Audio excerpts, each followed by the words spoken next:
తాకట్లో ఉన్న బంగారాన్ని విడిపించి ఆ రోజున మార్కెట్ ధర కట్టి మిగిలిన డబ్బును మీకు అందిస్తుంది కొమ్మూరి గోల్డ్. ఏమండి, మీకోసం మన ఊరు కుర్రాళ్ళు వచ్చారండి. కుర్రాళ్ళ? అవునండి. వాళ్ళకి నాతో ఏం పని? పద.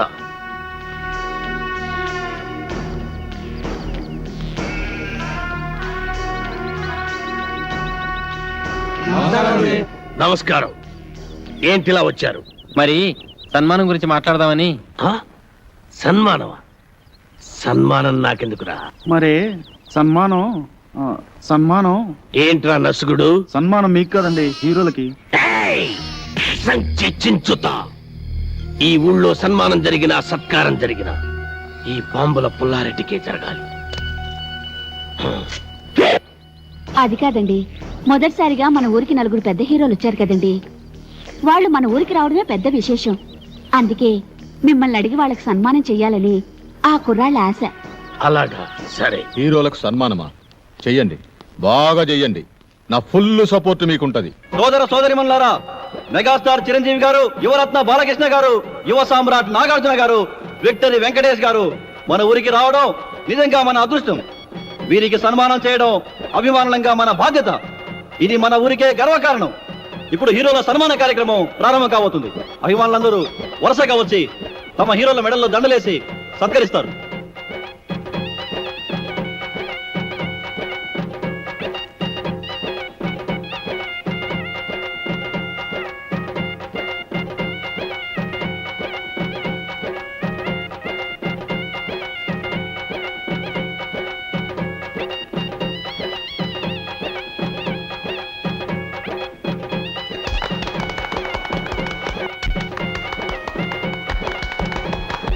ఇప్పుడు ఓ వీరాభిమాని అదిరిపోయే హీరోలను సత్కరించబోతున్నాడు.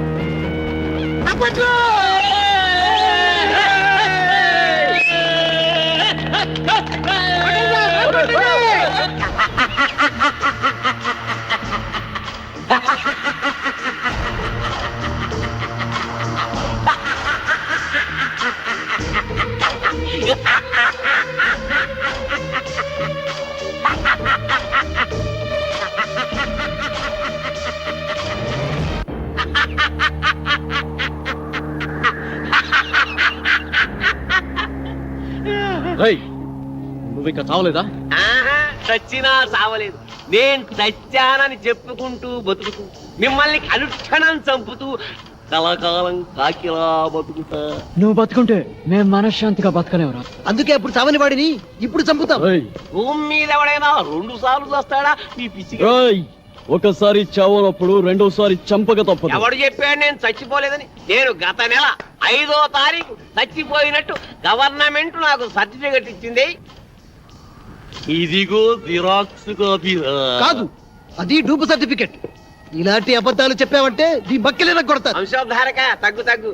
నువ్వు నిజంగా సమరసింహారెడ్డి లాగా లేచిపోతే మీరు టాప్ హీరోస్ కాదు, డూప్ హీరోస్ అన్న సంగతి ఊళ్ళో చెప్పాల్సి వస్తుంది. వస్తా.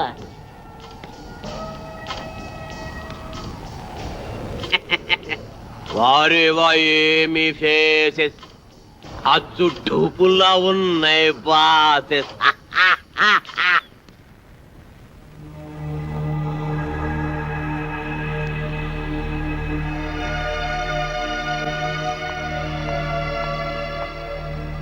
హలో, ఏంటి ఇక్కడ కూర్చున్నారు? ఏంటి అదోలా ఉన్నారు? అదోలా కాదు, దిగాలుగా ఉన్నాం, గుబులుగా కూడా ఉన్నాం. ఏ, ఎందుకు? మమ్మల్ని ఇక్కడి నుంచి డిశ్చార్జ్ చేస్తున్నారు కదా, అందుకు. ఏ, ఇంకా పేషెంట్స్ గానే ఉండాలని ఉందా? చూడాలని ఉంది. అదే, ఇక్కడే మంచి మనుషులను వారి మమతల రాగాలను చూస్తుంటే ఇక్కడే ఉండాలనిపిస్తుంది. కానీ మీరు మమ్మల్ని ఇక్కడి నుంచి పంపించేస్తున్నారుగా. మిమ్మల్ని పంపిస్తున్నది మా ఊరి పెద్దల ఆతిథ్యానికి మాత్రమే, ఊరు నుండి కాదు. మీరిక్కడే ఉండాలన్నదే నా కోరిక కూడా. మీరు సాధించాల్సిన సత్కార్యాలు ఎన్నో ఉన్నాయి.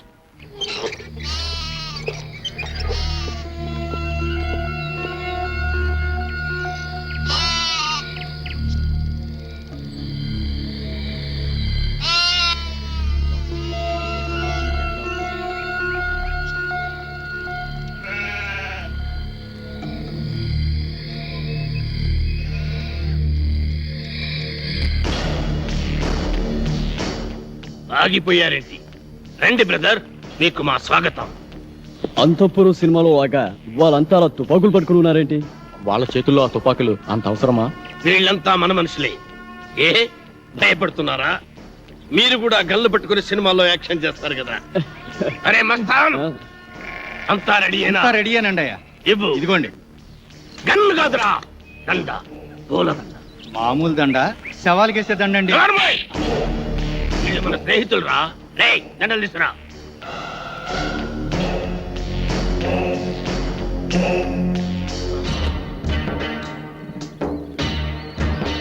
రండి. థ్యాంక్స్ అండి. Thank you.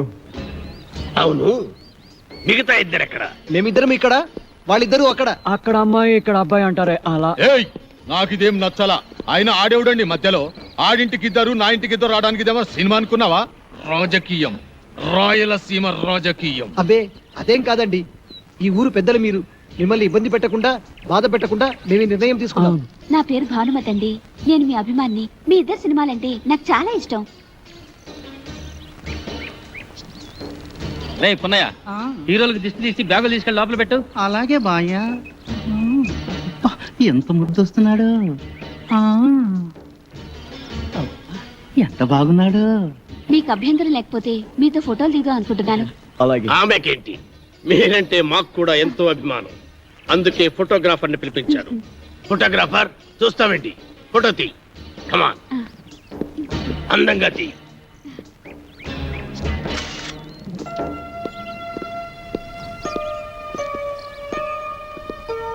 బామ్మ, బామ్మ,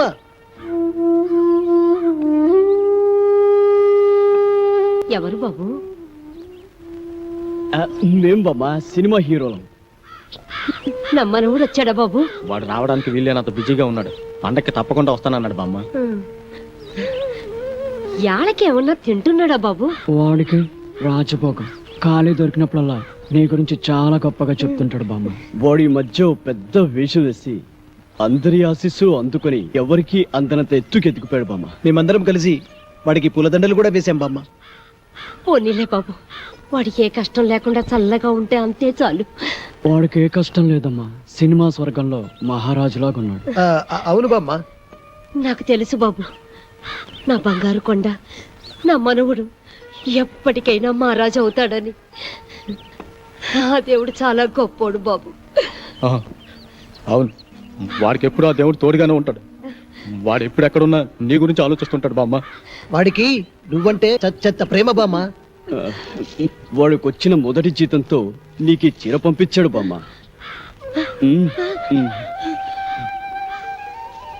ఖర్చులకి డబ్బులు కూడా పంపించాడు. పండగ నాడు ఇక్కడికి వస్తా అన్నాడు బామ్మ.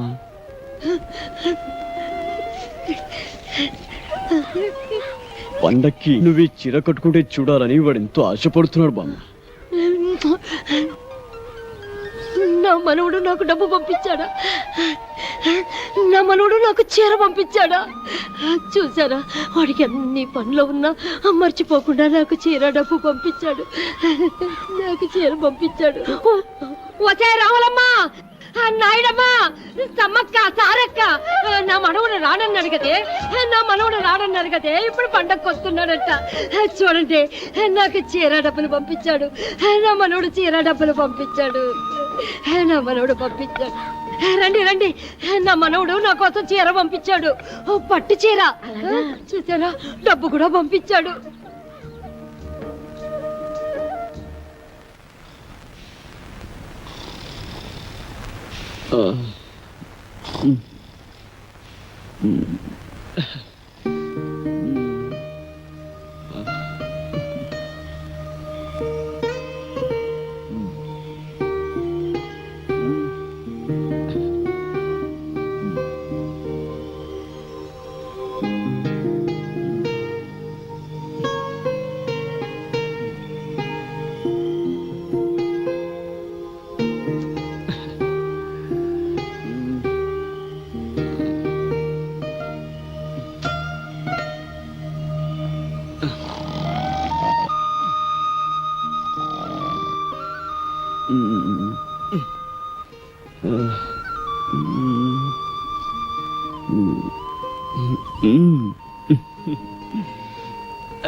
కలల కపోతమా, నిన్నటి ఎండలో తిరిగింది నువ్వైతే నా మనసుకు చెమట పట్టింది ఎందుకు?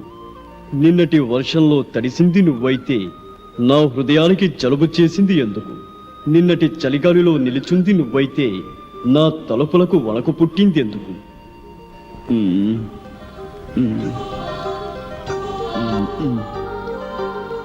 నువ్వు నడిరాత్రి కలవా, నడిసంద్రపు అలవా, నడిసొచ్చిన శిలవ, ఎవరని నిన్ను పిలవను, ఎలా నా ప్రేమను తెలపను?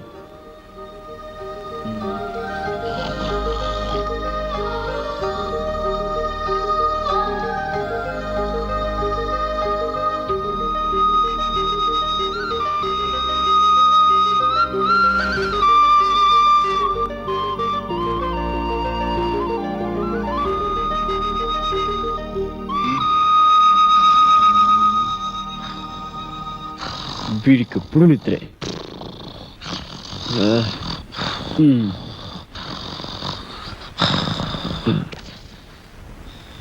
రేపు ఉదయం వెన్నెలను కలుస్తాను. నా గుండె గొడును విన్నవించుకుంటాను. ప్రేమలో విజయం సాధిస్తాను.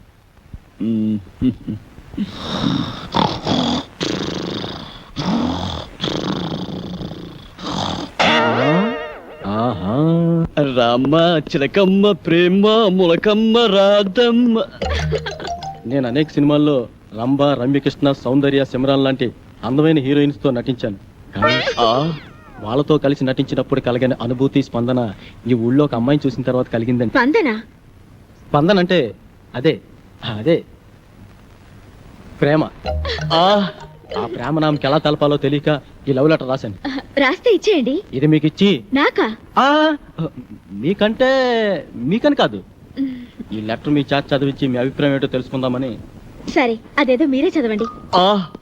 కళల కపోతమా, నిన్నటి ఎండలో తిరిగింది నువ్వైతే నా మనసుకు చెమట పట్టింది ఎందుకు? నిన్నటి వర్షంలో తడిసింది నువ్వైతే నా హృదయానికి జలుబు చేసింది ఎందుకు? నిన్ను నిన్నటి చలిగాలిలో నిలుచుంద నువ్వైతే నా తలపులకు వణుకు పుట్టింది ఎందుకు? అమ్మ నాటు రౌడీ, నేనే ఎక్కడో కాపీ కొట్టి రాసుకుంటే నా దగ్గర నువ్వు కాపీ కొడతావా? ఉండు, నీ పని చెబుతా. ఏ మేరీ పాపా, నన్నా? అయ్య బాబాయ్ బాబాయ్,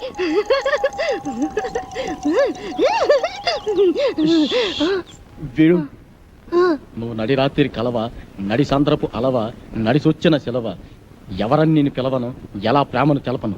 విన్నావా? లోపల నీకోసం విక్టరీ వెంకటేష్ వీకెండ్ బ్యాటరీలో ఎదురు చూస్తున్నాడు. నిన్ను తెగ ప్రేమించొస్తాడు అనుకో. నిన్నే, నీ మీద తనకుండే ప్రేమను ఎలా తెలియజేయాలో తెలియక ఓ బుల్లి లవ్ లెటర్ రాశాడు. అది నీ ముందు చదవడానికి భయపడి కాదు సిగ్గుపడి లోపల డాక్టర్ చదివి వినిపిస్తాడు.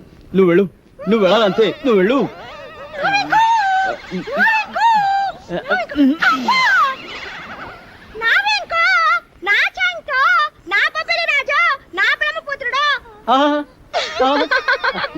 నీకే కాదు, నీ పైన నాకు కూడా బోల్డంత ప్రేమ ఉన్నది.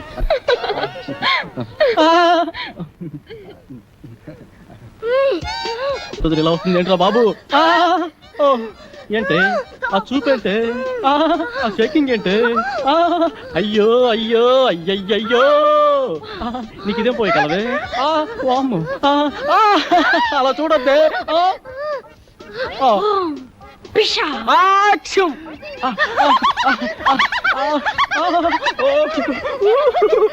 అది రవ్వ కింద పట్టు గులకరాలు లేరుకోవచ్చా? అదే గులకరాలు కావు, మంచి ముచ్చారు. సరే కానీ పక్కకు పోదా. ఈ పాడు, నేను అలాంటి వాడిని కాదు. అయినా ఎవరైనా చూస్తే బాగోదే. ఇక్కడ ఎవరు లేరు కదా.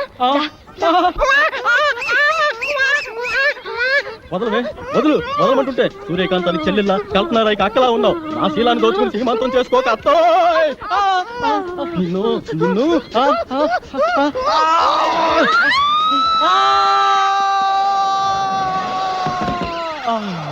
నా ముద్దుల ప్రియుడా, ప్రేమించుకుందాం రా, పెళ్లి చేసుకుందాం రా, కలుసుకుందాం రా. అమ్మమ్మమ్మమ్మమ్మ, అయ్యో అయ్యయ్యయ్యో, అబ్బా కొండపల్లి పాపలి రాజాలో పాము వచ్చినట్టు నా వెంకి ఎంత బాగా చేస్తున్నాను. పాము వచ్చినట్టు కాదమ్మా, పాము చచ్చినట్టు. నువ్వు నా పైన పడ్డావంటే రోడ్డు రోలర్ కింద పడ్డా అప్పడంలో తయారైపోద్దమ్మా నా పరిస్థితి. అమ్మమ్మమ్మమ్మ రావద్దమ్మా, అబ్బబ్బబ్బ రావద్దమ్మా.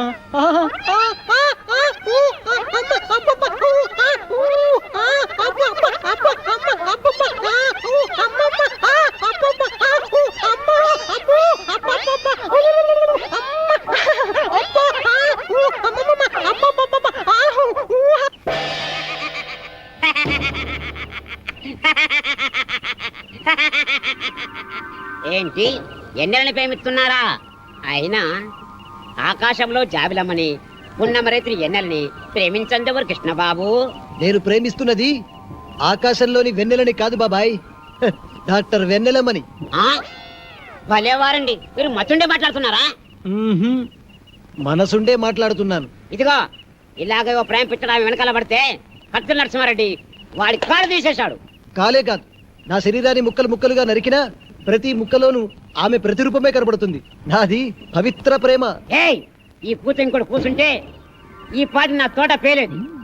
మీరు నా పేరుడు హీరో కనుక వదిలేస్తున్నా.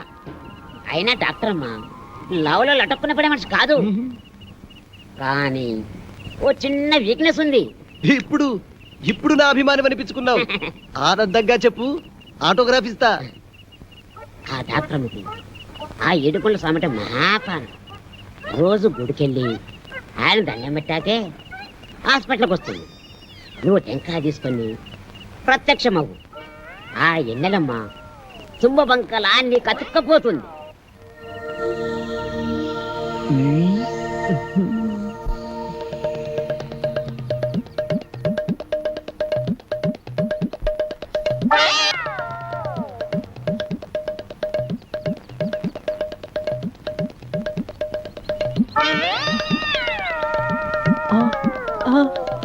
అమ్మనా అన్నమయ్య, దేవుడి సెట్టు పెట్టితో కొడతావా?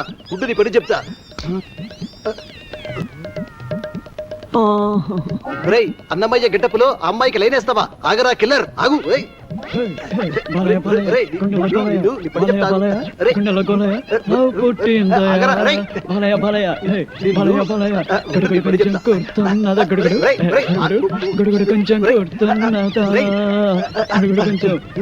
పట్టుకుంటే అయిపోయావరా? నీ పని అయిపోయినట్టే ఈరోజు.